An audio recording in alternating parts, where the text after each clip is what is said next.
Alors, bonjour à toutes et à tous et bienvenue à la réunion ordinaire publique du Conseil municipal de la Ville d'Edmundston. Nous sommes mardi le 17 décembre 2024. À ce moment ici, je vais passer la parole à la conseillère Landry Nadeau pour faire la réflexion de la réunion de ce soir. Merci, Monsieur le maire. Que cette réunion soit guidée par la sagesse, l'honneur et le respect et que les décisions qui sont prises soient empreintes du plus grand souci envers le bien commun et les besoins et aspirations de l'ensemble de la communauté.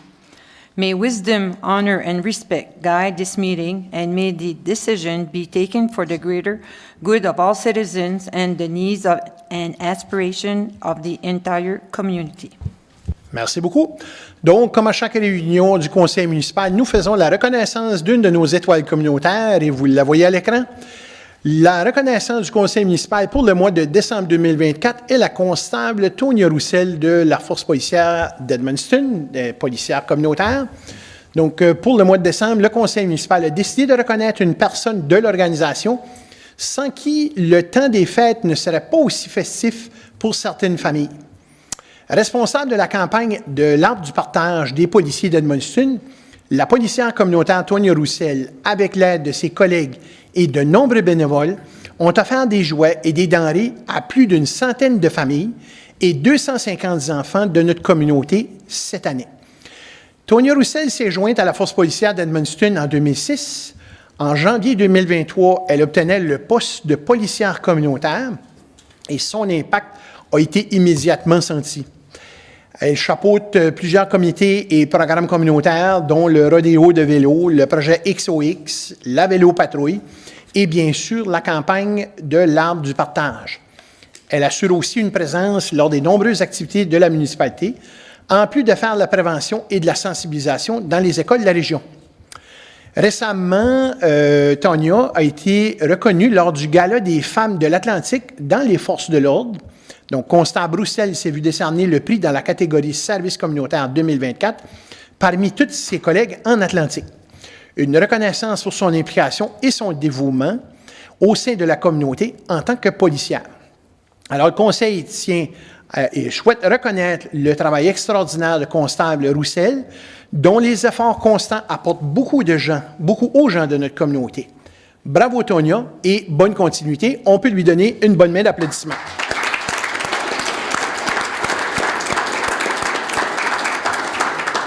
Alors, la cérémonie officielle pour reconnaître l'ensemble de nos étoiles communautaires va avoir lieu au printemps 2025. Nous débutons la réunion. Il est présentement 19h02. J'accepterai à ce moment ici une motion pour l'adoption de l'ordre du jour. Je propose, M. le maire. Conseiller Maguire, quelqu'un pour appuyer? Monsieur le maire. Conseillère Parent, est-ce qu'il y a des questions? Sinon, tous ces salles en faveur signifieront leur consentement en disant oui. Oui. Ceux contre? Adopté. Est-ce qu'il y a une divulgation d'intérêt pour les dossiers de ce soir? Je n'en vois aucune. Nous allons donc au point où peut-être M. Michaud voulait juste faire une petite note rapidement. Monsieur le maire, c'est pas des déclarations de conflit d'intérêt, mais en cause qu'il y a des dossiers qui vont toucher le service d'utilité électrique. Le paragraphe 66.1.2 de la loi sur la gouvernance prévoit que seulement les conseillers qui sont desservis par l'utilité électrique auront autorité de voter. Donc, il y aura 2 abstentions, conseiller Saint-Germain puis conseillère Lisa Parent. Sur les 2 résolutions, il y a 2 résolutions qui vont toucher des transferts de fonds de réserve aux utilités, puis il y a une entente pour les tarifs électriques. Parfait. Merci beaucoup. Donc, au point 4, nous allons à l'adoption des procès-verbaux suivants. On en a 2. Donc, celle du 19 novembre 2024, c'était une réunion ordinaire publique. Et du 26 novembre 2024, c'était une réunion extraordinaire publique. J'accepterai une proposition. Je vais faire la proposition, M. le maire. Conseiller Nadeau, quelqu'un pour appuyer? J'appuie, M. le maire. Conseiller Maguire, est-ce qu'il y a des questions? Sinon, tous ces essais en faveur signifieront leur consentement en disant oui. Oui. Ceux contre? Adopté. Au point 5, plan municipal et zonage, le sous-point A, début des procédures de modification au plan municipal pour le 25 rue Aqueduc. M. Michaud, je vous donne la parole. Merci, M. le maire, membre du conseil. Ici, il y a un acheteur potentiel pour la propriété située au 25 rue Aqueduc, dans le secteur Saint-Jacques.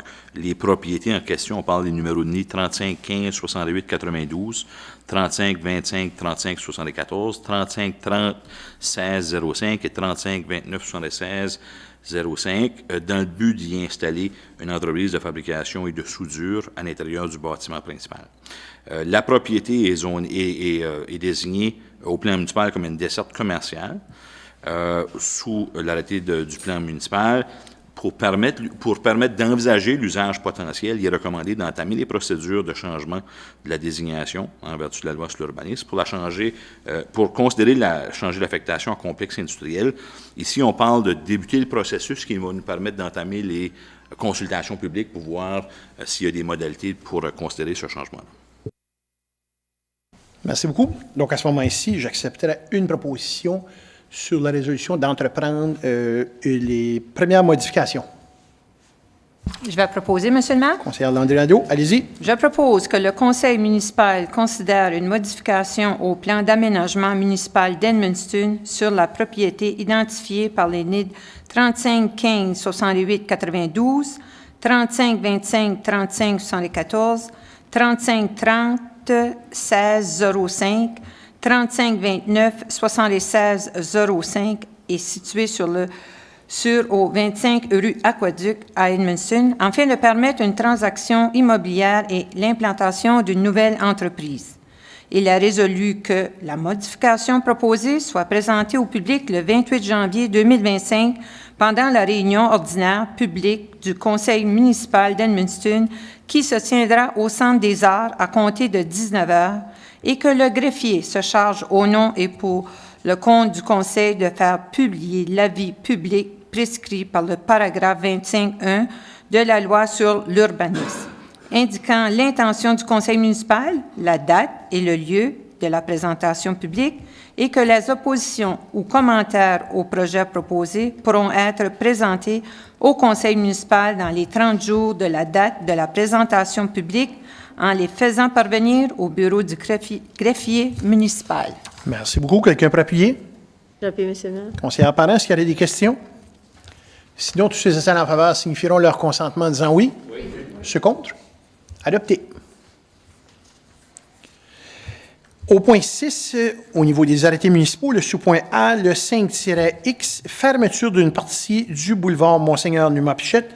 Ce soir, nous avons la deuxième et troisième lecture par titre. M. Michaud, y a-t-il quelque chose à ajouter avant d'aller plus loin? Pas de changement depuis la dernière lecture, M. le maire. Parfait, merci beaucoup. Madame Dubé, je vous laisse la parole.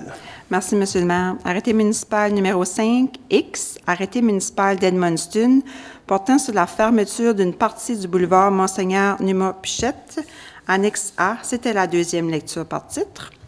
Arrêté municipal numéro 5X, arrêté municipal d'Edmundston, portant sur la fermeture d'une partie du boulevard Monseigneur Numa-Pichette, annexe A, c'était la troisième lecture par titre. Merci beaucoup. J'accepterai une proposition.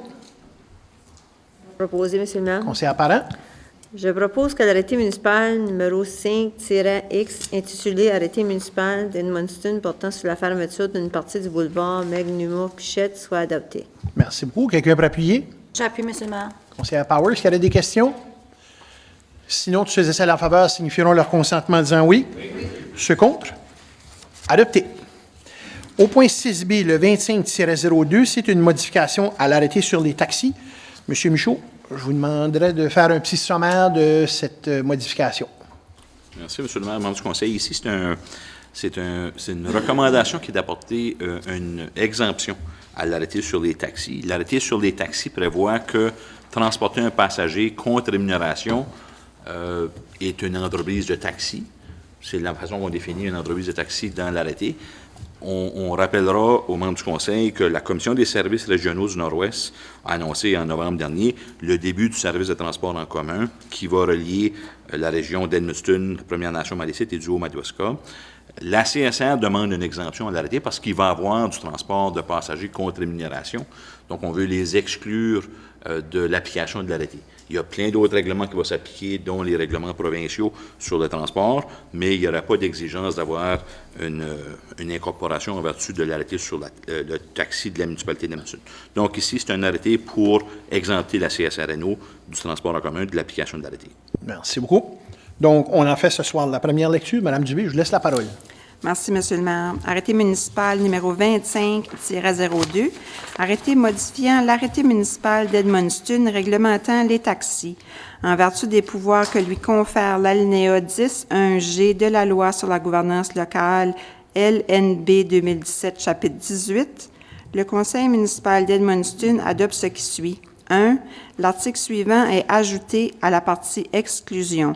1.2. Le présent arrêté ne s'applique pas au programme de transport en commun FlexGo de la Commission de services régionaux Nord-Ouest, CSRNO, qui comprend 3 composantes, FlexGo, Bus, Taxibus et FlexGo Plus. C'était la première lecture en entier.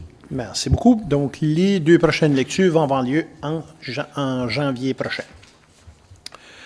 Dans les autres dossiers municipaux, un dossier de développement, le 44 rue de l'Église, on a ici une demande d'empiètement. Monsieur Michaud, je vous laisse la parole. Merci, M. le maire, membre du conseil. Ici, on parle de la propriété au 44 rue de l'Église, numéro de nid 3526 41 59, qui fait une demande de licence ou de droit d'empiètement sur l'emprise publique. La propriété sur la rue de l'Église, comme plusieurs autres propriétés sur la rue de l'Église, la façade de son bâtiment fait la ligne de propriété. Le zonage permet que les façades de bâtiments soient directement assises sur la ligne de propriété. Dans ce qui est proposé, on parle d'une rénovation de la devanture de la propriété, mais aussi l'ajout de 2 balcons en porte-à-faux par-dessus le trottoir ou une partie du trottoir en devanture de la propriété. Nécessairement, il va falloir que les perrons ou les balcons soient conformes au Code national du bâtiment, tout ce qui est exigé, mais ça va aussi empiéter sur une espèce de porte-à-faux par-dessus le trottoir à une hauteur d'à peu près 14 pieds. On rappelle que la reconnaissance l'obtention d'une reconnaissance d'empiètement, c'est un privilège, il est analysé de cas en cas, mais dans ce cas ici, puisqu'on parle d'une projection en hauteur, ne causera pas d'enjeu de sécurité, ne causera pas de problème de circulation, ne créera pas d'inconvénients pour les opérations municipales, parce qu'on va pouvoir quand même déblayer le trottoir en dessous. Puis, ça va aussi agrémenter le bâtiment et le secteur. On recommande au conseil municipal la signature d'une entente d'empiètement conditionnelle à ce que, comme j'ai mentionné, il propose une solution d'ingénierie pour les balcons, puis que le design des rampes ne limite pas l'ouverture des trottoirs. Dans les ententes d'empiètement, on exige une couverture d'assurance de responsabilité civile qui nomme la ville aussi. Donc, on recommande, M. le maire, membre du conseil, une autorisation d'empiètement pour cette propriété-là, pour son projet de rénovation de façade qui inclut 2 balcons. Merci beaucoup. J'accepte une proposition. Je vais en faire la proposition, M. le maire. Conseiller Desjardins. Je propose que le maire, le greffier, soit autorisé à signer les documents entre Edmundston et Yolande et Paul Picard, propriétaires du bien-fonds situé au 44 rue de l'Église à Edmundston, Nouveau-Brunswick, NID 352641159, concernant une entente d'empiètement. Merci beaucoup. Quelqu'un peut appuyer? Je vais appuyer, M. le maire. C'est Saint-Onge-Bourneau. Est-ce qu'il y a des questions? Sinon, tous ceux qui sont en faveur signifieront leur consentement en disant oui. Ceux contre? Adopté. Dans les autres dossiers municipaux, cette fois-ci, on va au niveau des transferts. Donc, il y a des transferts de fonds, comme on le fait à chaque fin d'année, lorsqu'il y en a. Donc, ce soir, M. Michaud, je vous laisse expliquer les différents transferts qui sont faits dans les 4 prochaines propositions. Merci, M. le maire, membre du conseil. Comme vous avez mentionné, à chaque fin d'année financière, on fait un exercice pour recommander au conseil municipal des transferts vers le fonds de réserve ou des sorties de fonds de réserve pour boucler les budgets. Dans ce cas ici, en particulier, on parle de transferts vers le fonds de réserve pour des montants qui avaient été budgétés à l'avance. En particulier, dans le budget d'opération de 2024, on parle d'un transfert au fonds de réserve de 125 000 qui sont prévus au plan d'opération vers un fonds de réserve pour l'entretien futur du centre Jean Daigues et des transferts au service d'approvisionnement en eau et en évacuation des eaux qu'on budgète pour l'amélioration du service des puits ou des améliorations aux puits. C'est déjà prévu dans les budgets d'opération. Suite à la fin des années financières, quand on se projette d'ici la fin de l'année, on est capable de recommander au conseil municipal de mettre en réserve des montants qui ne sont pas utilisés ou qui sont des revenus supplémentaires qui ont été générés en cours d'année. En particulier, on recommande au conseil municipal un transfert de la somme de 1 million de dollars du Fonds général de fonctionnement au Fonds de réserve générale pour l'immobilisation, ce qui est relié à une facture qu'on a soumise à la province du Nouveau-Brunswick suite aux remédiations des dommages causés par les pluies du 29 juin 2023. Il y a une allocation de compensation financière du côté de la province pour les infrastructures municipales. Donc, il y a une facture qui a été soumise à la province pour ce montant-là. 500 000 $ du Fonds général de fonctionnement au Fonds de réserve général pour l'immobilisation. Ça, c'est ce qu'on est capable de générer pour l'année en cours. Puis un montant de 150 000 $ du Fonds de fonctionnement des services d'approvisionnement en eau et en évacuation des eaux usées au Fonds de réserve pour l'immobilisation du Fonds de services d'approvisionnement en eau et en évacuation des eaux usées. Lors de l'adoption des budgets 2024, une sortie de réserve avait été prévue du Fonds général de fonctionnement de Rivière-Verte, étant donné que les projections financières démontrent des résultats positifs. Cette résolution-là va être annulée ce soir.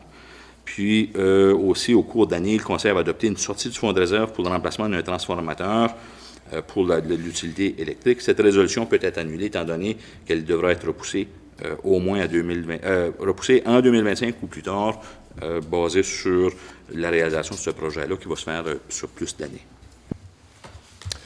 Alors, nous allons entreprendre les différentes résolutions. Pour le premier, Edmundston, Fonds général, j'accepterai une proposition en ce moment ici. Monsieur le maire. Conseiller Maguire.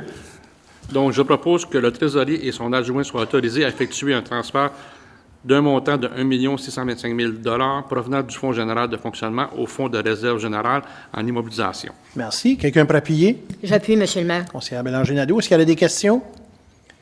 Sinon, tous ces essais en faveur signifieront leur consentement en disant oui. Oui. Ceux contre? Adopté. Le Fonds des services d'approvisionnement en eau et d'évacuation des eaux usées, j'accepterai une proposition. Je propose, Monsieur le maire. Conseiller Parent. Je propose que le trésorier ou son adjoint soit autorisé à effectuer le transfert d'un montant de 200 000 provenant du Fonds de fonctionnement des services d'approvisionnement en eau et évacuation des eaux usées au Fonds de réserve pour immobilisation des services d'approvisionnement en eau et d'évacuation des eaux usées. Merci. Quelqu'un peut appuyer? J'appuie, Monsieur le maire. Conseiller Powers, est-ce qu'il y a des questions? Sinon, tous ces essais en faveur signifieront leur consentement en disant oui. Oui. Ceux contre? Adopté. Le Fonds de production d'électricité, nous aurons 2 abstentions pour cette résolution-là, donc j'accepterai une proposition. Je vais faire la proposition, Monsieur Conseiller le maire. Nadeau. Je propose que la résolution 2024-041 en date du 23 avril 2024 visant le transfert d'un montant de 845 000 $ du Fonds de réserve pour immobilisation du Fonds de production d'électricité au Fonds pour l'immobilisation de production d'électricité soit annulée et remplacée par la suivante. Donc, je propose que le trésorier ou son adjoint soit autorisé à partir de l'année 2024 ou dans toute autre année subséquente à effectuer des sorties de réserve lorsque nécessaire d'un montant maximal de 845 000 $ provenant du Fonds de réserve pour immobilisation de production d'électricité au Fonds pour immobilisation de production d'électricité. Merci. Quelqu'un peut appuyer? Je vais appuyer, Monsieur le maire. Conseiller Desjardins, est-ce qu'il y a des questions? Sinon, tous ces essais en faveur signifieront leur consentement en disant oui. Oui. Ceux contre? Adopté. Et le dernier, Rivière-Verte, le Fonds général. J'accepterai une proposition. Je vais proposer, Monsieur le maire. Conseiller Saint-Germain. Je propose que la résolution 2023-146, en date du 14 novembre 2023, visant le transfert d'un montant de 40 000 $ du Fonds de réserve générale de fonctionnement pour le secteur de Rivière-Verte au Fonds général de fonctionnement pour le secteur de Rivière-Verte pour l'année 2024 soit annulée. Merci. Quelqu'un peut appuyer? Appuyez, Monsieur le maire. Conseiller Apparent, est-ce qu'il y a des questions? Sinon, tous ces essais en faveur signifieront leur consentement en disant oui. Oui. Ceux contre? Adopté.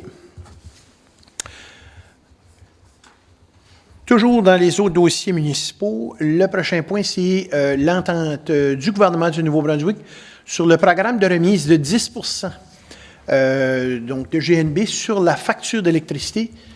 Donc, on sait que c'est une promesse qui est venue avec l'arrivée du nouveau gouvernement. Donc, ça nous impacte étant donné qu'on a notre propre utilité électrique. M. Michaud, je vous laisse expliquer ce dossier-là. Merci, M. le maire, membre du conseil. Si ça nous impacte, mais c'est une remise du gouvernement provincial, donc il n'y aura pas de coût applicable à la municipalité. La province a justement fait l'annonce la semaine dernière du programme de remise de 10 de GNB. C'est un montant équivalent à 10 l'équivalent de 10 de la TVH sur les factures électriques résidentielles.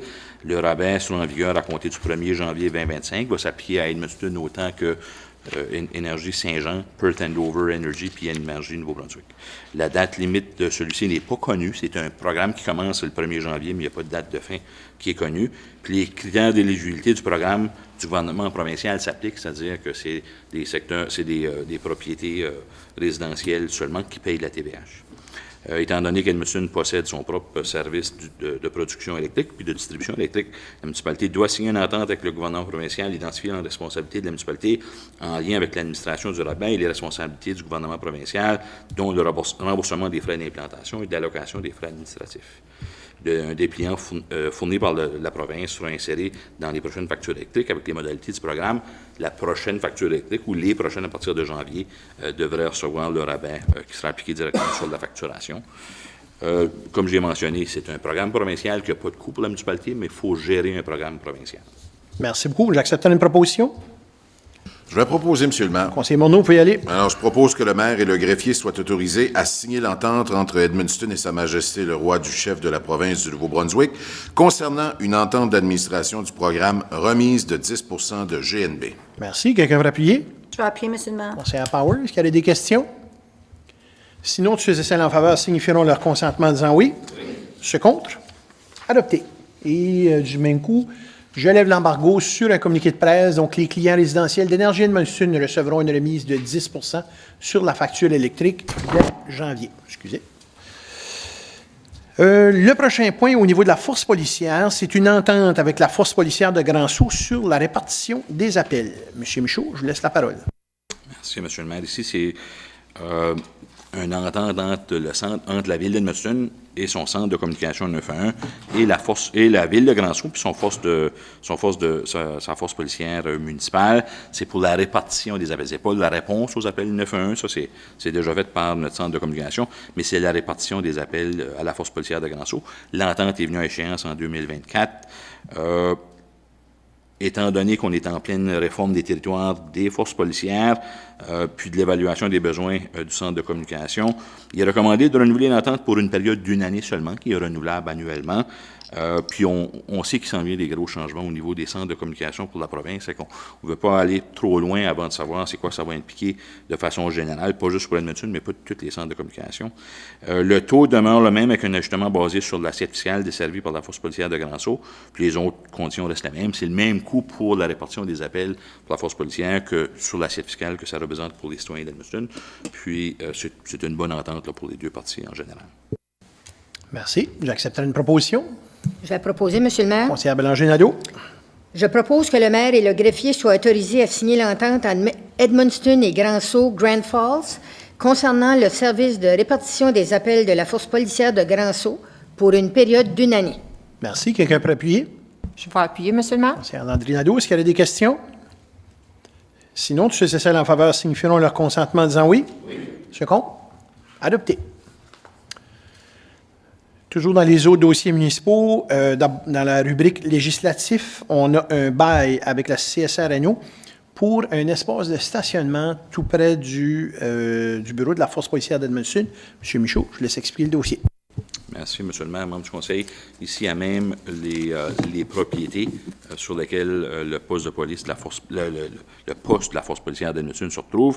Il y a un terrain dont la CSR NO veut se servir pour la remise de le stationnement de leurs autobus puis de véhicules qui vont servir dans le service de transport en commun.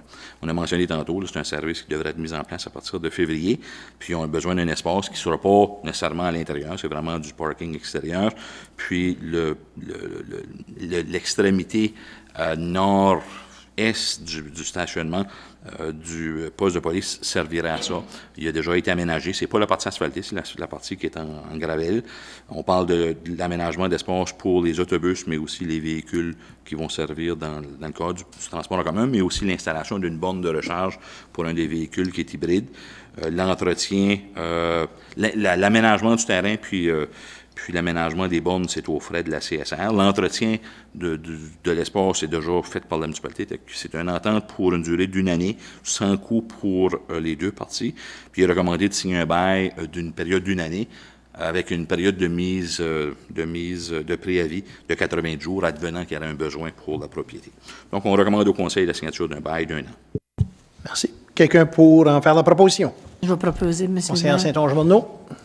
Je propose que le maire et le greffier soient autorisés à signer le document entre Edmundston et la Commission de services régionaux du Nord-Ouest concernant un bail pour des espaces de stationnement à l'intérieur du stationnement de la force policière située au 15 rue de l'Église. Merci. Quelqu'un pour appuyer? J'appuie, M. le maire. C'est Saint-Germain. Est-ce qu'il y a des questions?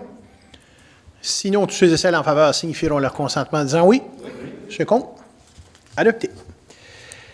Le prochain point, toujours au niveau du législatif, notre comité consultatif en matière de planification, on a une nouvelle nomination. M. Michaud. Merci, M. le maire. Brièvement, membre du Conseil, l'arrêté 41R 2024 qui crée l'arrêté consultatif l'arrêté qui crée un comité consultatif en matière de planification, puis la politique qui crée les mandats. On a une vacance dans un des postes de membres de la commission. Un des membres a terminé ses 3 mandats, qui sont la période prévue dans l'arrêté puis la politique. Un poste est donc vacant. Il est recommandé de nommer M. Guy Junior Curtis ou Guy Junior Curtis pour un premier mandat de 3 ans, renouvelable 2 fois. Alors, j'accepterai une proposition. Je vais proposer, M. le maire. Conseillère Power. Je propose de nommer Guy Junior Curtis comme membre du comité consultatif en matière de planification pour un premier mandat de 3 ans renouvelable. Merci beaucoup. Quelqu'un peut appuyer? Pas appuyé, M. le maire. Conseiller Nadeau, est-ce qu'il y a des questions? Sinon, tous ceux et celles en faveur signifieront leur consentement en disant oui. Je compte. Adopté. Le prochain point, c'est un groupe de travail pour l'évaluation de la révision de l'arrêté 22 sur la division de la municipalité en quartier. Donc, ce soir, on procède à la nomination d'un président. M. Michaud, je vous laisse expliquer le dossier. En fait, M. le maire, ça fait toute partie de la recommandation qui sera lue par le membre du Conseil. Parfait. Donc, on va directement à qui veut m'en faire la proposition. Je vais faire la proposition, M. le maire. Conseiller Desjardins, vous pouvez y aller. C'est un chapitre, vous arme de patience. On vous laisse la parole. Attendu que le gouvernement provincial a effectué une réforme des gouvernements locaux qui a pris effet le 1er janvier 2023.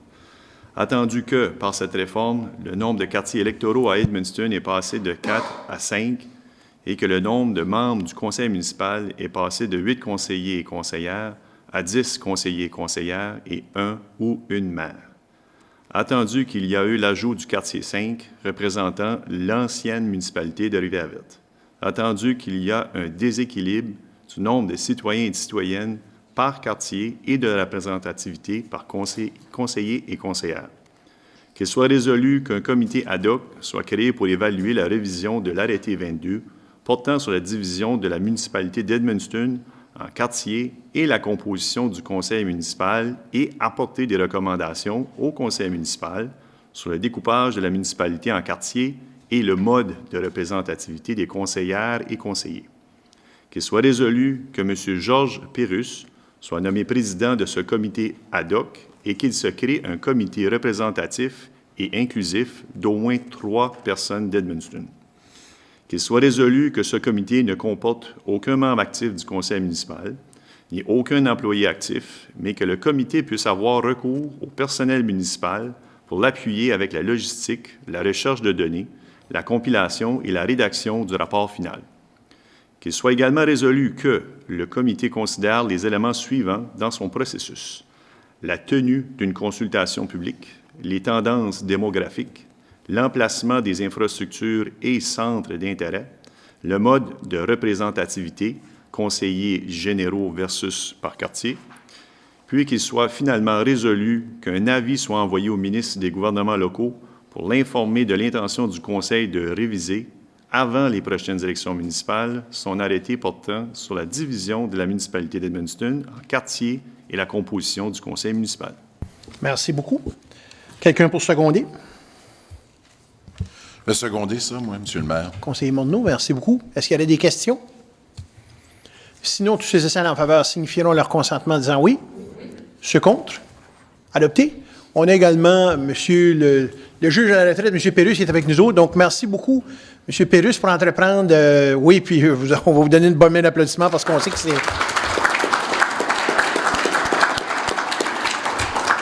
c'est une très grosse tâche qui vous attend à votre comité aussi, de redéfinir la municipalité d'Edmundston. On le souhaite pour les prochaines décennies.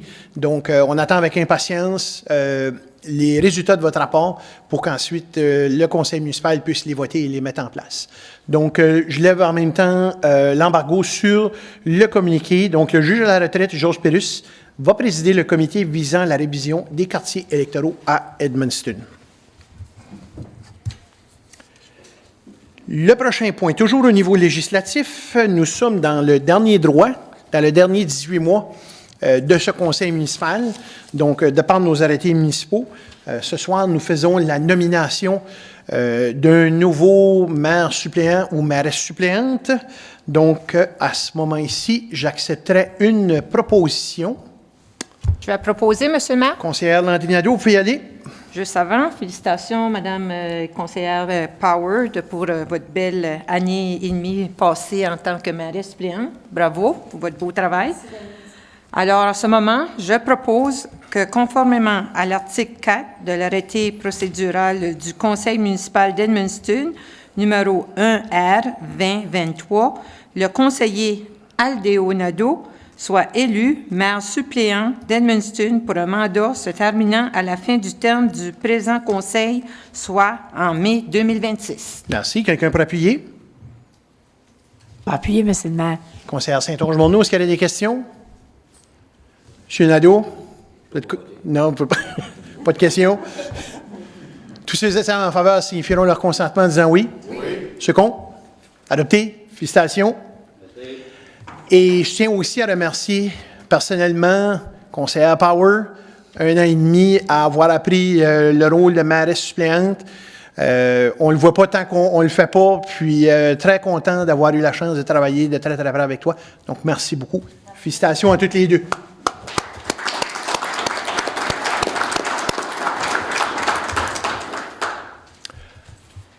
Le point I, toujours dans le législatif, on a le rapport de la réunion de janvier. M. Michaud, question des vacances de Noël puis tout ça, on reporte la réunion du 21 au 28 janvier. Rien de plus à dire. Pas rien de plus à dire que ça, hein? Parfait. Donc, j'accepterai une proposition pour le report de la réunion de janvier. Et je vais proposer ça, moi, Monsieur le maire. Conseiller Morneau, il faut y aller. Je propose que la réunion ordinaire publique du mardi 21 janvier 2025 soit reportée au mardi 28 janvier 2025 à 19h. Merci beaucoup. Quelqu'un pour appuyer? J'appuie, Monsieur le maire. Conseiller Saint-Jean-de-Main, j'imagine qu'il n'y a pas de questions. Tous ceux et celles en faveur signifieront leur consentement en disant oui. Oui. Ceux contre? Adopté. Et nous allons dans la rubrique des ressources humaines. D'abord, la force policière d'Edmundston. On a un changement à la structure organisationnelle. M. Michaud, je laisse expliquer ça.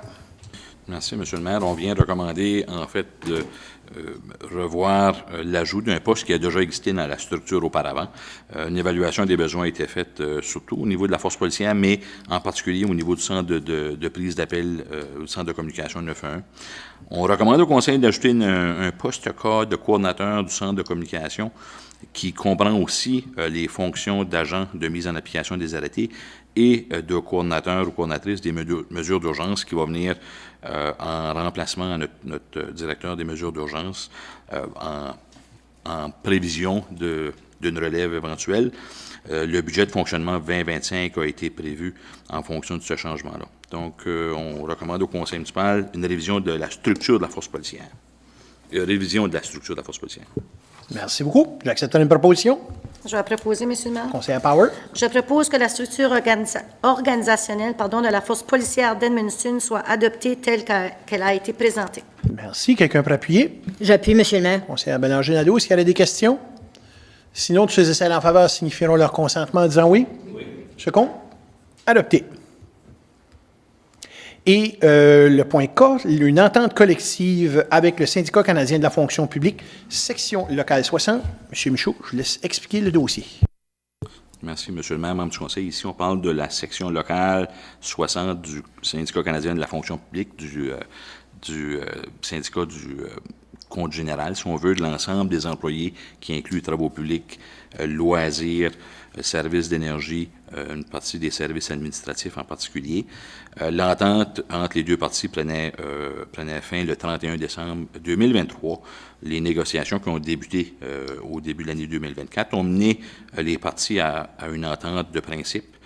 Parmi les principaux points de l'entente, on retrouve le renouvellement d'une entente de 5 ans, qui va courir les 5 prochaines années, incluant 2024, des augmentations salariales moyennes de 3,6 %, une révision des horaires de travail pour être plus efficace et permettre une plus grande flexibilité.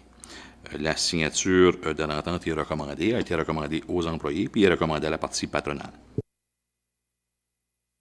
Donc, à ce moment-ci, j'accepterai une proposition. Je vais proposer, M. le maire. Conseiller Nadeau? Je propose que le maire et le greffier soient autorisés à signer les documents entre Edmundston et le syndicat canadien de la fonction publique, section locale 60, concernant un renouvellement de la convention collective pour une période de 5 ans, soit du 1er janvier 2024 au 31 décembre 2028. Merci. Quelqu'un peut appuyer? J'appuie, M. le maire. Conseiller Maguire, est-ce qu'il y a des questions? Sinon, tous ces essais en faveur signifieront leur consentement en disant oui. Ceux contre? Adopté. Donc, du même coup, je lève l'embargo sur le communiqué. Donc, l'entente ratifiée entre la municipalité d'Edmundston et la section locale 60 du syndicat canadien de la fonction publique. Donc, comme M. Michaud a mentionné, une entente pour les 5 prochaines années avec une augmentation moyenne de 3,6 par année, ainsi que d'autres bénéfices qui ont été négociés durant la convention. Donc, le document, il est maintenant rendu public. À titre d'information générale, d'abord, on a une nomination de personnel depuis la dernière réunion publique. Donc, nous avons avec justement nous ce soir M. Scott Cyr, qui est technicien en réfrigération et climatisation au secteur des propriétés et bâtiments. M. Cyr, félicitations. Bienvenue dans la grande famille de la ville d'Edmundston.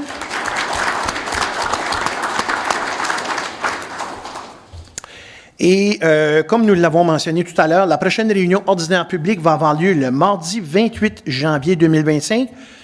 Une note, c'est que les réunions publiques pour les possiblement 2-3 prochains mois vont se dérouler au Centre des Arts, étant donné qu'on entreprend la rénovation de la salle Saint-Jean. Donc, ceux et celles qui êtes ici, vous êtes les derniers dans cette salle avec beaucoup d'histoire. Donc, d'ici 2-3 mois, on aura une salle rénovée. Donc, la réunion va avoir lieu, comme je l'ai dit, le mardi 28 janvier à 19h. La rencontre va avoir lieu au Centre des Arts.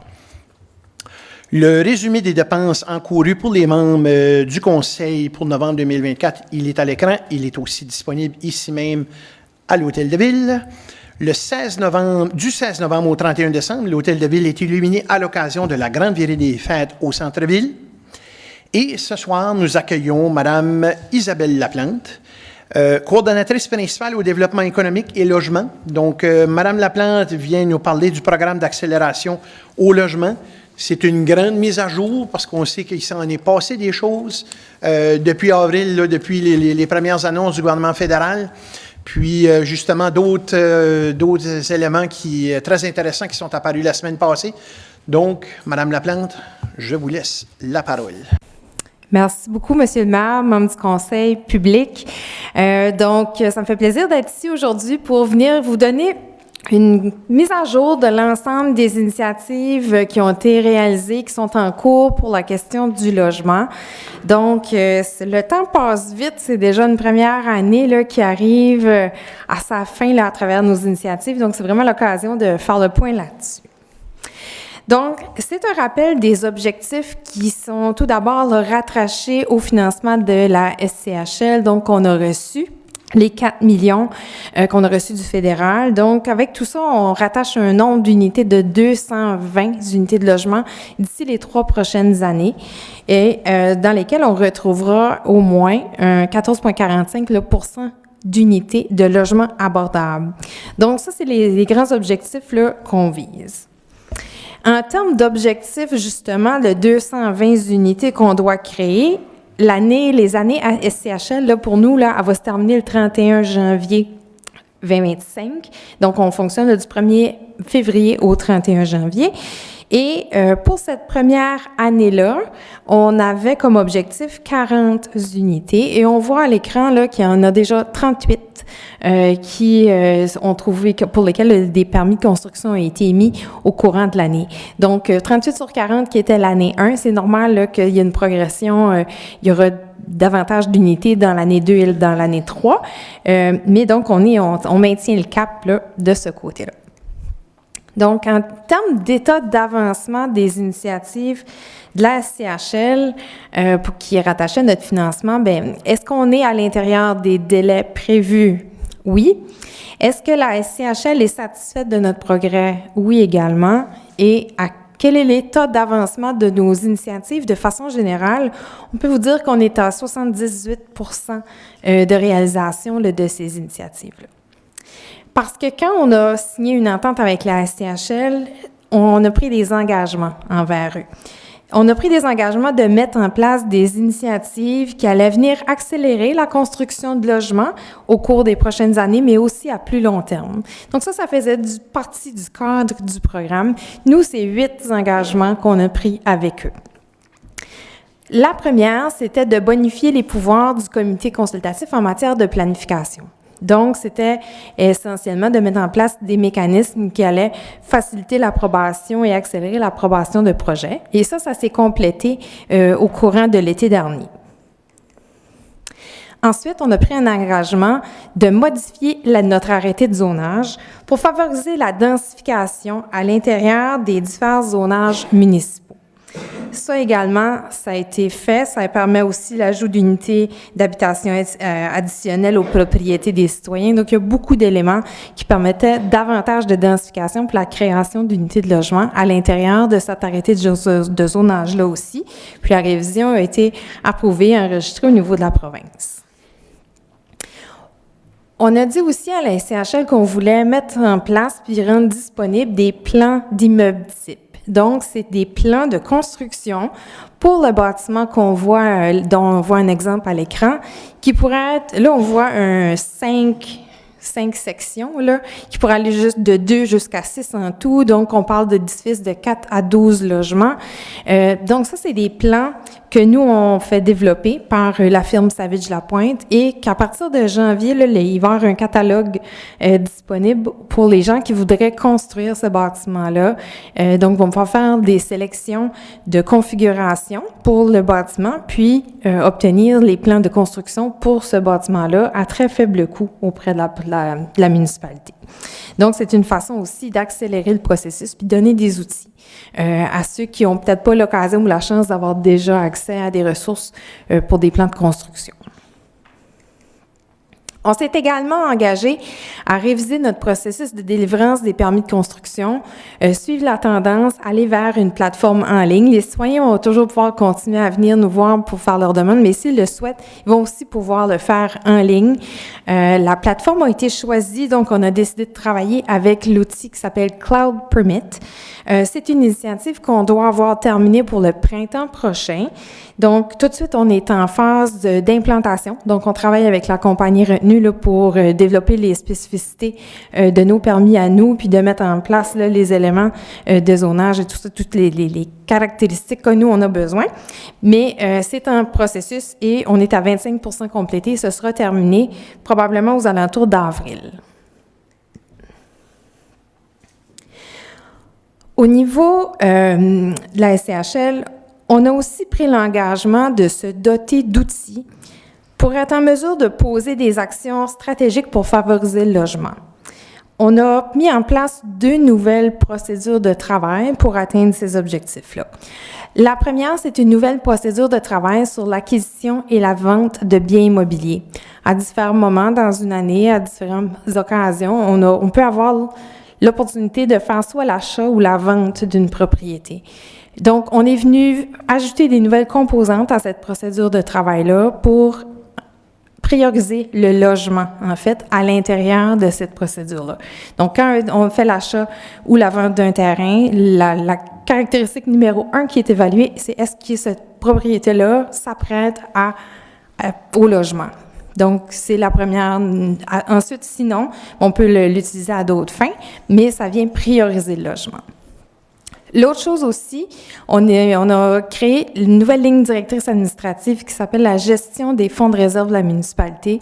C'est l'occasion d'avoir des fonds en attente, en stand-by, en réserve vraiment pour tout d'un coup qui se proposeraient des opportunités d'acquisition ou de propriété ou de terrain stratégique. On voudra s'assurer d'avoir les mesures de le faire. Donc, c'est vraiment d'avoir un fonds de réserve à cet effet-là, un peu comme on en a jasé tantôt, et aussi d'avoir un fonds de réserve de propriété également. Donc, vraiment se donner des outils pour favoriser le logement. Ensuite, on avait dit qu'on allait aussi créer des nouveaux incitatifs pour la construction de nouvelles unités de logement. Donc, c'est 4 nouveaux incitatifs là, qui ont été présentés au public à l'automne, en septembre dernier, puis qui vont être en vigueur jusqu'à la fin de 2026. Donc, c'est des incitatifs qui viennent permettre aux... Il y en a un peu pour différents types de projets. Donc, ça permet aux citoyens d'ajouter des unités d'habitation additionnelles à leur propriété. Puis, on a une campagne de communication promotion là, qui va s'enclencher sous peu, justement, pour introduire ce programme-là spécifiquement auprès de nos citoyens. Ensuite, on a mis en place un programme de pré-développement pour la question de développement de projets de logement, soit coopératifs ou d'OSBL. On a lancé un programme pour l'ajout de logements locatifs du secteur privé, d'OSBL ou de coop. Puis, on a également mis en place un programme spécifique d'incitatifs pour les terrains que la Ville met en appel d'offres. Ensuite, au niveau des communications et du marketing axé sur les promoteurs externes, donc on a un plan de communication qui est élaboré, qui est en cours d'exécution. Il y a différents outils de communication qui ont été développés. Puis, il y a également, du côté des promoteurs, là, un accompagnement qui est en place pour faire le démarchage auprès de ces groupes-là, afin qu'ils s'intéressent aux différentes opportunités de logement à Edmundston. Finalement, le huitième engagement qu'on a pris avec la SCHL, donc c'était du côté des biens excédentaires gouvernementaux. Donc, c'était pour nous là, de se doter d'une nouvelle procédure de travail qui va vraiment venir décrire c'est quoi nos processus à nous, qu'est-ce qu'on va suivre pour faire soit l'acquisition ou l'accompagnement de projets sur des propriétés identifiées comme biens excédentaires gouvernementaux, que ce soit les nôtres, celles du provincial ou celles du fédéral. Donc, c'est l'ensemble des 8 initiatives et leur pourcentage d'avancement qui sont réalisés à ce jour. Qu'est-ce qu'il y en a bien des terrains municipaux qu'on avait identifiés pour nos appels à projets? Donc, on veut d'abord rappeler que quand on fait la sélection de terrains, on va d'abord privilégier des terrains qui sont dans des quartiers intéressants, dans des quartiers où les citoyens se plaisent, qui sont à proximité des services et aussi des futurs points d'arrêt du service de transport en commun pour assurer la mobilité de nos citoyens. Dans le passé, nos bâtisseurs, ils ont vraiment développé notre ville au cœur des vallées, des montagnes, aux abords des cours d'eau, qui fait la particularité d'Edmundston comme on la connaît aujourd'hui. Notre géographie, elle a vraiment un beau potentiel de développement résidentiel unique. On a des beaux terrains vacants qui peuvent accueillir des futurs logements, comme on les connaît, qui sont tellement requis au cœur de nos différents quartiers. Les nouveaux projets, bien, c'est des occasions de valoriser encore davantage notre beau paysage unique. Donc, c'est notre porte ouverte. C'est là où on vient dire bienvenue aux développeurs et aux promoteurs qui voudront créer du logement dans notre ville. Cet engagement-là, on l'a rappelé, vous avez fait en fait une déclaration, le conseil municipal, quelques mois passés, comme quoi le logement est une priorité pour la ville d'Edmundston. Et on fait aussi vous dire, bien, nous, pour les équipes, là, le développement de projets, c'est pris vraiment au sérieux par l'ensemble de nos équipes municipales. Comment notre engagement comme employé à nous, comment ça se traduit? Ça se traduit, en fait, on effectue des études géotechniques sur ces terrains-là. Donc, avant qu'un projet arrive, il y a une étude des sols qui est réalisée pour voir est-ce que ça se prête à la réalisation de projets. On applique l'arrêté municipal de zonage qui vient déterminer quel type de bâtiment peut être construit où sur notre territoire.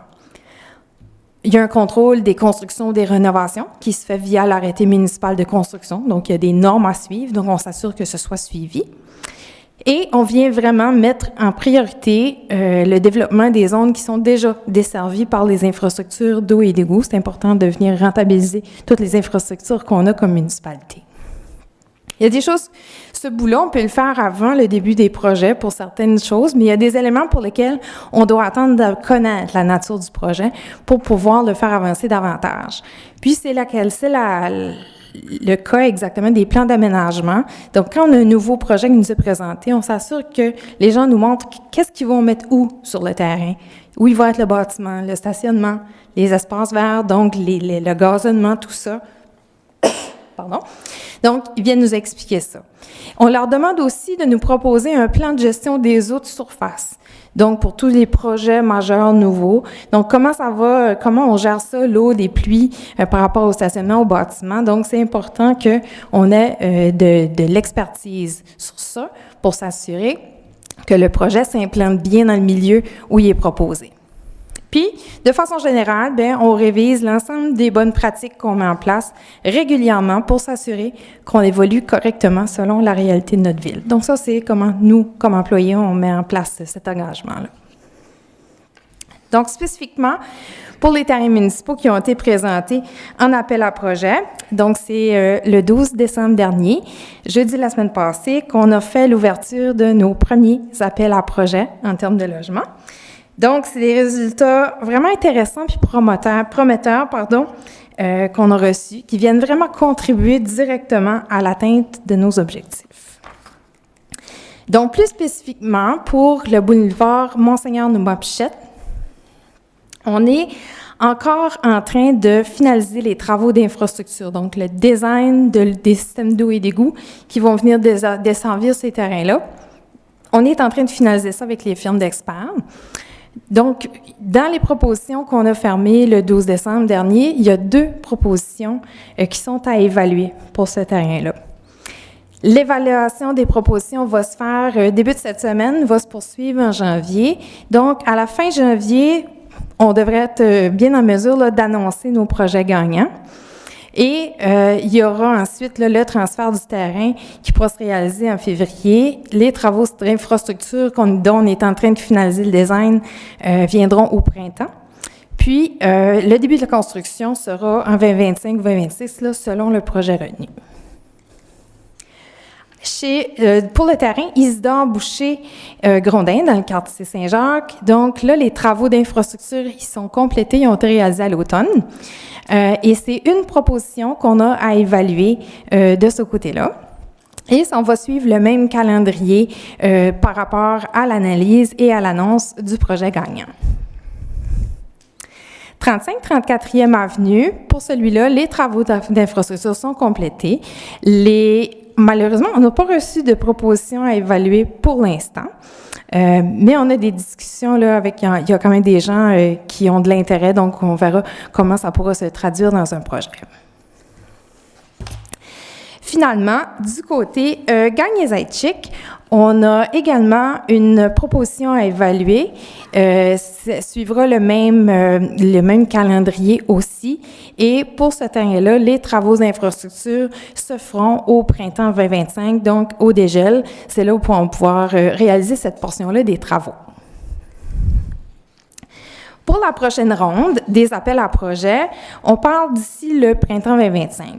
Donc, la date exacte n'est pas encore disponible pour l'instant parce que, comme on vient de vous mentionner tantôt, on a certaines étapes à réaliser pour vraiment aller chercher toute l'information importante au niveau des sols puis tout ça pour remettre aux promoteurs. Donc, ça fera partie de l'appel à projet.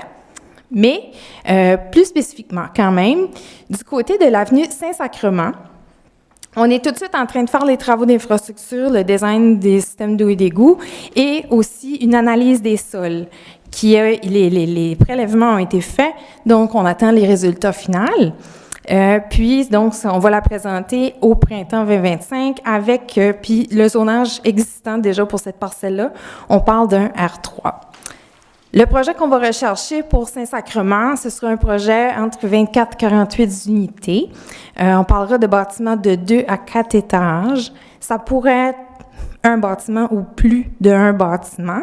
L'étude des sols pourra nous permettre d'avoir plus de détails par rapport à ça.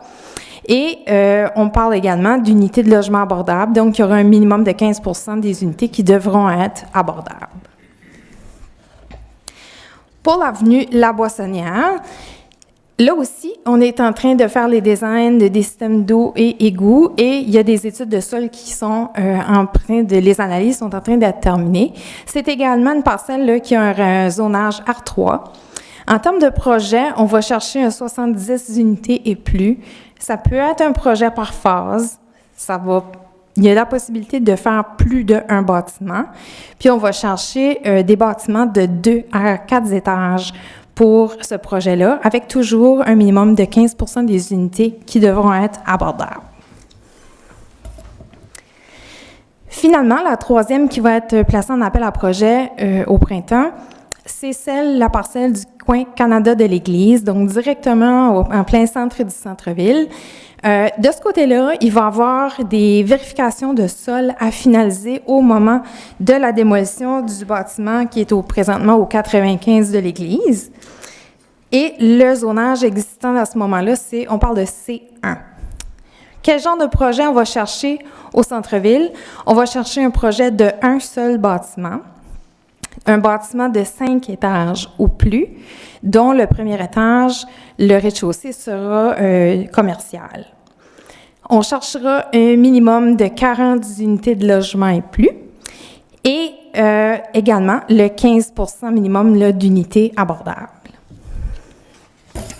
On sait que le centre-ville, ça va être un projet quand même majeur, donc c'est un projet important. On veut s'assurer de bien monter l'appel à projet parce que vraiment, ça va venir redéfinir notre centre-ville, ça va vraiment lui apporter un nouveau souffle parce qu'on sait qu'un bâtiment qui peut venir, là, on parle de juste pour donner une idée des proportions, mais c'est quand même un bâtiment de grande taille là, qui vont se présenter ici à notre quatre coins de centre-ville. Là, c'est vraiment à titre d'exemple, c'est pour inspiration, mais pour s'imaginer un peu à quoi pourrait avoir l'air ce nouveau bâtiment-là. Donc, on va vraiment chercher quelque chose d'intéressant, vraiment qui va venir apporter un vent de renouveau. Donc, c'est le fun à s'imaginer. Puis on aura hâte de voir les belles propositions qu'on va recevoir pour ce coin de terrain-là. Dans les autres terrains municipaux, il y en avait 10, si vous vous souvenez. Pour celui de l'ancienne caserne de Saint-Basile, l'évaluation environnementale phase 3 est en cours. Il y aura du remblai et des blais à effectuer pour retirer une toute petite portion de contaminants. Des sommes sont prévues dans les budgets 2025 déjà pour réaliser ces travaux-là, puis rendre le terrain prêt à accueillir un projet de logement. Donc, le terrain va pouvoir être offert en appel à projet, soit en 25 ou en 2026, suivant les travaux de décontamination. Donc, on pourra vous garder au courant là, qu'on aura des précisions un petit peu plus. Pour le terrain, la porte Saint-François, il est encore mis de côté pour l'instant. La question des évaluations des sols est toujours présente avec la présence de rochers. Et pour celui de la rue Carrier, c'est un retrait définitif là, de la liste des terrains municipaux pour le logement. Il y a des experts là, qui nous ont revenus pour dire que ça prendrait un remblai des blais complet qui serait requis là, pour ce terrain-là. Donc, le procédé serait extrêmement coûteux. Donc, pour l'instant, on le retire de la liste. Dans les autres mises à jour qu'on veut vous faire aujourd'hui, brièvement, les communications sont en continu, soit par les médias sociaux et le site web municipal, le blog du maire, l'infolette municipale. Donc, c'est tous des outils qu'on utilise là, comme équipe pour vous garder au courant, garder la population au courant de l'état d'avancement, que ce soit les présentations qu'on fait ici aussi. Il y a aussi une infolette d'habitation Edmundston qui est envoyée directement par courriel aux promoteurs, développeurs, partenaires et intéressés. Donc, on communique directement avec ces gens-là pour les garder au courant. Et on offre depuis la fin octobre des sessions Informe-toi, qui sont des sessions d'information en ligne sur le logement. Donc, pour en apprendre davantage sur les programmes de financement qui sont disponibles et les différentes façons de mettre en place des projets de logement. Donc, c'est vraiment agréable, c'est super motivant. Il y a de l'intérêt grandissant. On parle de plus en plus de logements à Edmundston. On a plusieurs rencontres à chaque semaine avec des promoteurs, des développeurs. Autres que les unités qui sont rattachées à nos appels à projets, je vous dirais qu'on a peut-être au-delà d'une centaine d'unités qui sont en discussion avec différents promoteurs, petits et grands. Des nouveaux visages aussi, donc c'est agréable là, de voir que les gens s'intéressent au logement à Edmundston. Un autre volet qui va commencer à apparaître, on va commencer à vous jaser aussi de coopératives de logement. À partir de 2025, on va mettre en place un mécanisme d'appui à la réalisation de projets de logement coopératifs. Une coopérative, c'est une sorte d'habitation qui est autogérée par ses membres. Donc, un locataire est égal à un membre, un vote.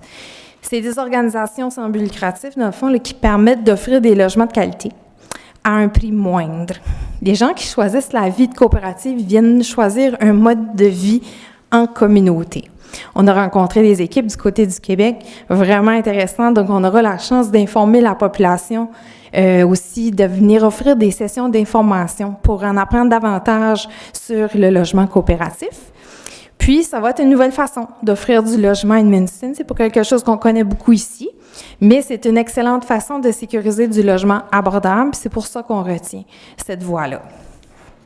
Aussi, on a des discussions avec des OSBL qui seraient intéressés de venir offrir du logement adapté dans notre région. Donc, c'est un autre type de logement qui est en discussion et qui serait très intéressant pour notre population.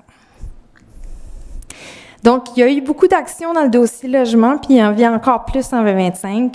Je vous inviterai à rester à l'écoute en début d'année pour l'annonce des projets gagnants de l'appel à proposition des 4 premiers terrains. Donc, on va finaliser notre évaluation, puis on pourra annoncer les 3 gagnants, en fait, qu'il y aura. Et il y aura aussi le lancement des appels à projets, le lancement d'une démarche de logement coopératif, des nouveaux partenariats pour le développement de logements et l'apparition des chantiers de construction. Donc, sur ce, Habitation Edmundston vous souhaite des joyeuses fêtes. Merci. Merci beaucoup, Isabelle. Vraiment intéressant de voir l'avancement qui s'est passé depuis avril dernier.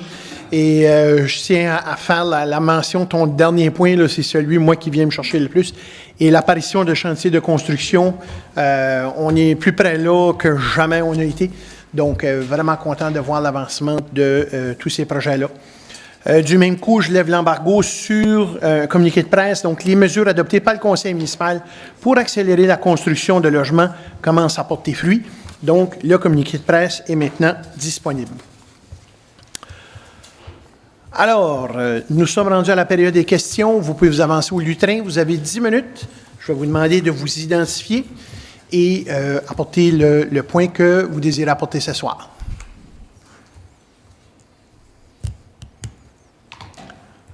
Voyant aucune personne se lever, j'accepterai une motion pour... Oh, c'est vrai. Je suis après à oublier Noël, moi, là. Je suis après à oublier Noël. C'est vrai. Excusez-moi. Il ne faudrait pas que j'oublie la Noël. Je laisse la parole aux membres du conseil pour faire les vœux de Noël, en commençant avec conseillère Sylvie Saint-Onge-Morneau. Pour l'année 2024, je vous remercie de m'avoir donné le privilège de faire partie du conseil de la ville d'Edmundston. Je suis très privilégiée et je tiens la ville à cœur. Je vous souhaite des joyeuses fêtes et profitez de vos proches, familles et amour, santé et bonne année 2025. Merci. Merci, M. le maire. Chers citoyens, alors que l'année 2024 tire à sa fin, je tiens à vous adresser mes meilleurs vœux pour cette période des fêtes. Que ce moment de l'année soit rempli de joie, de sérénité et de précieux moments passés avec vos proches. C'est également l'occasion de vous remercier de votre engagement envers notre belle communauté. Ensemble, nous continuons à bâtir un endroit où il fait bon vivre.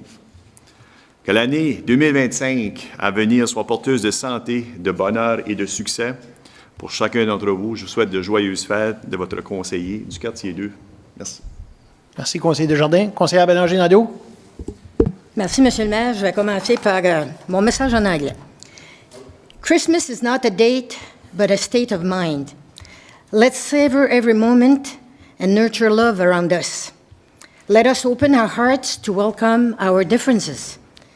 In 2025, I wish us a world where harmony and peace reign. Noël n'est pas une date, mais un état d'esprit. Savourons chaque moment et cultivons l'amour autour de nous. Ouvrons nos cœurs pour accueillir nos différences. En 2025, je nous souhaite un monde où règne l'harmonie et la paix. Merci beaucoup. Conseiller Maguire. Merci, M. le maire.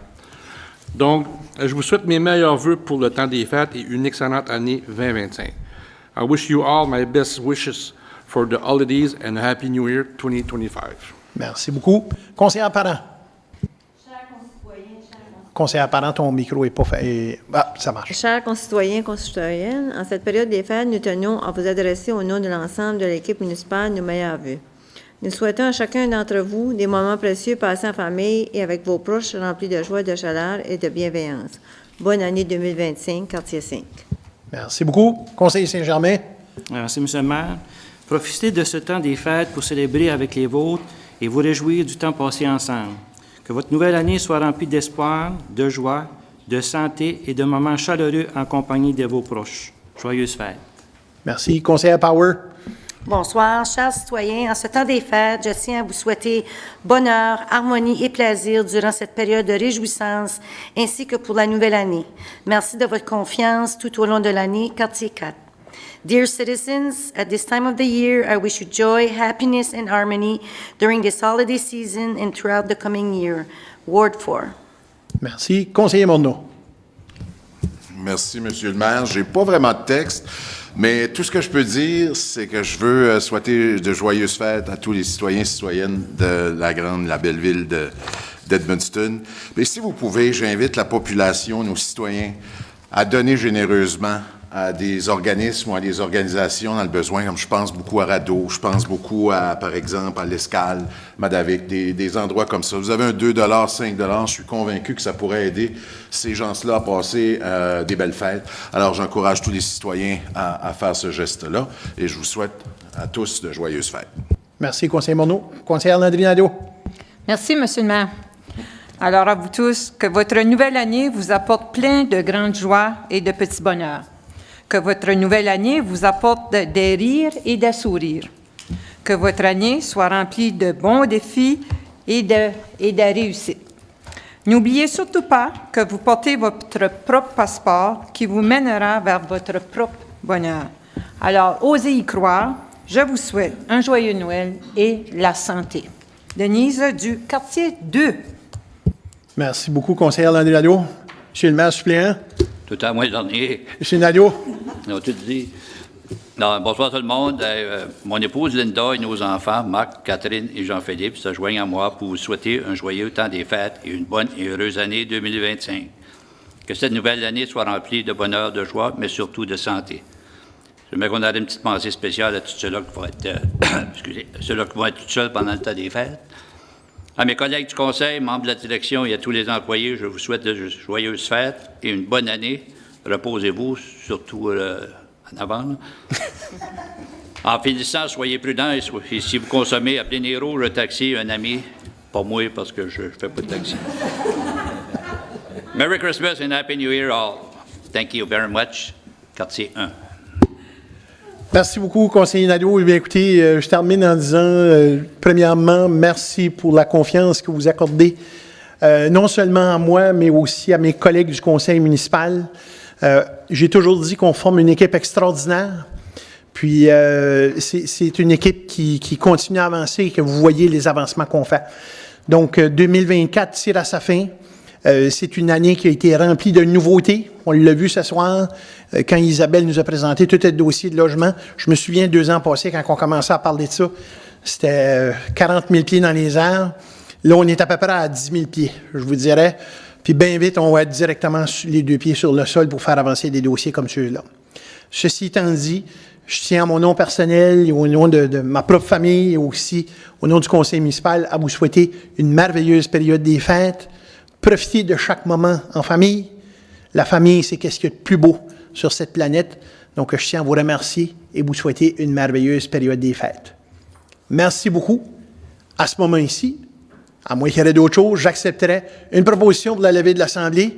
Je propose, M. le maire. Conseiller Maguire, merci beaucoup tout le monde.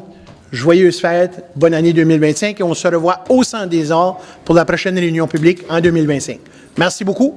Membres du conseil, je vous demanderai de venir ici à l'avant pour une photo, la dernière photo officielle dans la salle.